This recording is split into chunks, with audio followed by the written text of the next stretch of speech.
Hey guys, welcome to the first ever episode of Vertical Momentum. I am your host, Richard Kaufman, also known as the Comeback Coach. Thank you so much for joining us and hopping on. I'd like to thank our sponsor for today. As you guys know, our sponsors are 100% veterans, 100% of the time. Her name is Karen Hamilton, and she has a company called Beyond Nuts. So if anybody loves nuts, like my wife loves I like the sweet and salty. My wife loves the hot and fiery nuts. Check them out at beyondnuts.com. Guys, today's going to be an amazing episode. The gentleman I'm going to have on is truly an amazing person. He's done a lot of great things in uniform, even better things out of uniform. He's a doctor. He's a podcast host. He's a professor. He's all that and a bag of chips. Welcome, please, Dr. Luke McLeese. How are you doing, my brother? Richard, thank you so much. I'm doing wonderful. I really appreciate you having me on today, and I really appreciate this crazy introduction. I'm humbled by that. Oh man, I'm humbled that you decided to take the time out, and I apologize about earlier. I'm looking out the window. We're getting hammered with snow, so I do apologize. But you're here, and I'm here, so we're gonna have some fun. Absolutely, I'm looking forward to it. So, how's your day going?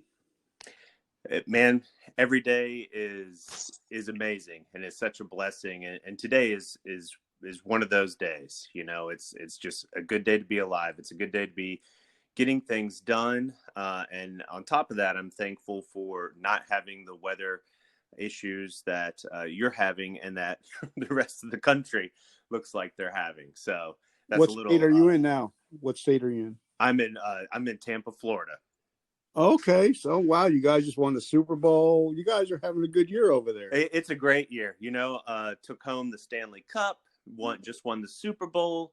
It's 70 degrees out. Like there's not a lot of things to complain about. Yeah, my son is actually looking at some of the colleges out in Tampa. Oh, wonderful. For school. We'll have to talk offline then. There you go. So tell us a little bit. You know, where are you? Where were you born and raised? You know, what state did you come from? So I was born in Indiana. My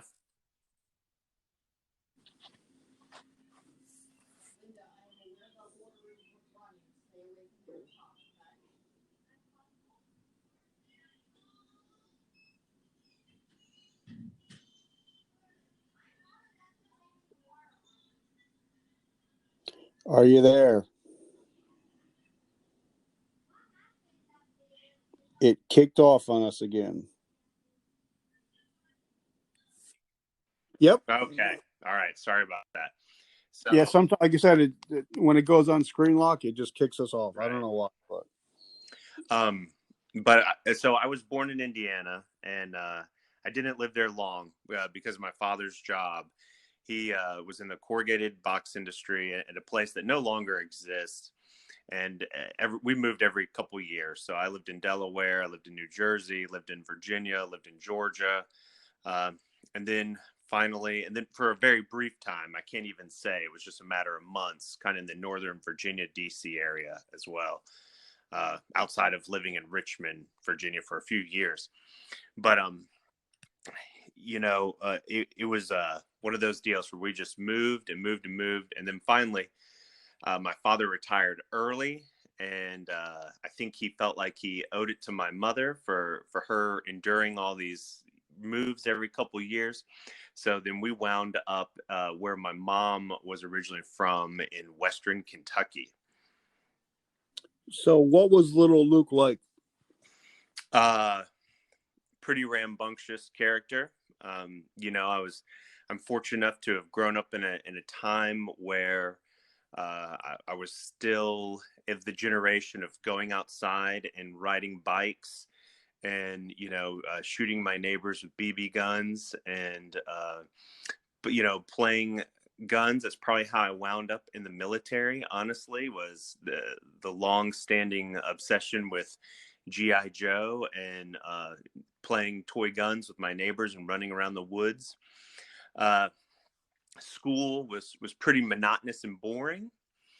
So it was one of those deals where I did what I had to do to get by during elementary, middle, and high school. And Now, were you a good student?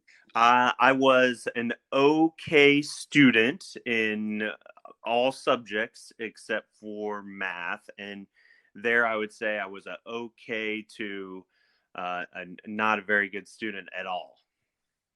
Okay, so now you get through high school. I mean, you did all right. You know, nothing. You weren't shaking. You know, weren't shaking the world. Right. Um, so tell me your recruiting story, because you know everybody has a recruiting story, and I think some of them are really, you know, really funny, but everybody's is different.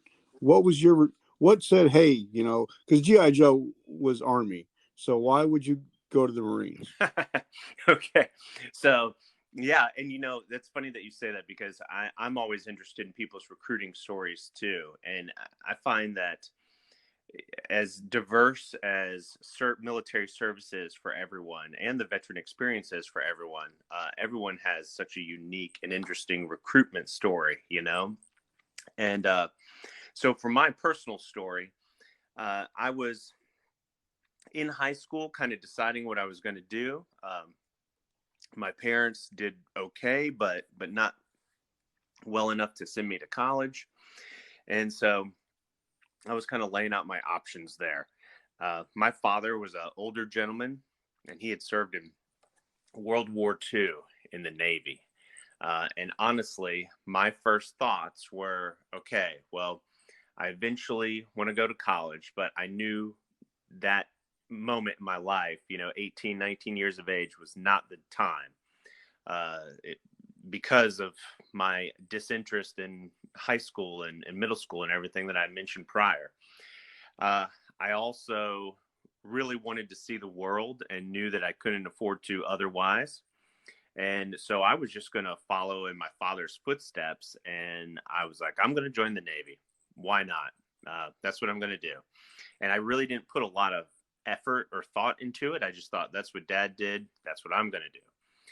And as I start to talk to recruiters and my peers, I had a buddy who was joining the Marines, and he and I had a long talk one day. And he's like, look, man, he's like, that's great that you want to do that. But, when you go to these other countries, you're going to be stuck on a ship. And honestly, I had never thought about that. And of course, I was on the outside looking in, and I didn't really know anything about the military period, except for a hodgepodge of things in pop culture and stories that my family had, told me bits and pieces of.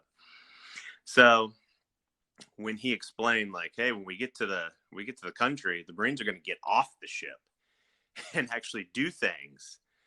And I think that was the one thing right there that was a major pivot for me about it. And then I talked to a few relatives, and they were kind of echoing the same sentiments. So that's what changed my mind. Now, ultimately, that did not go over well with my father or my mother. My father was not having it. And my poor mother, she cried for about 2 weeks straight.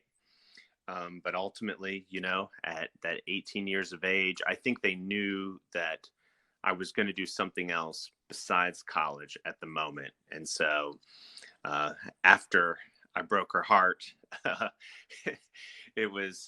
started to slowly get some support. So now tell me what it's like. You know, you moved around the country a lot, but you seem like a pretty mild mannered kind of guy. What was it like? You know, because I know for me it was culture shock. I came from the streets of Jersey, and all of a sudden I'm with